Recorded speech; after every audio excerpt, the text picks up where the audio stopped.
Hello, this is Remy from Trading Central.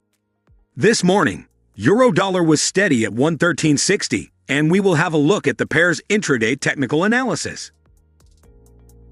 On a 30-minute chart, Euro-dollar remains cautiously bullish. It has formed a higher low above the 50-period moving average. The RSI indicator lacks downward momentum. Above the intraday key support at 113.35.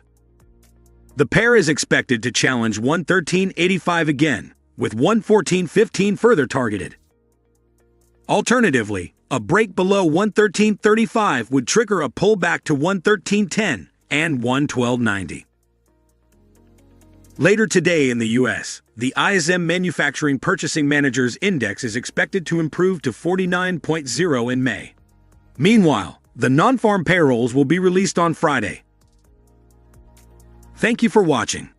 Don't forget to visit our website at tradingcentral.com and all of our social media channels.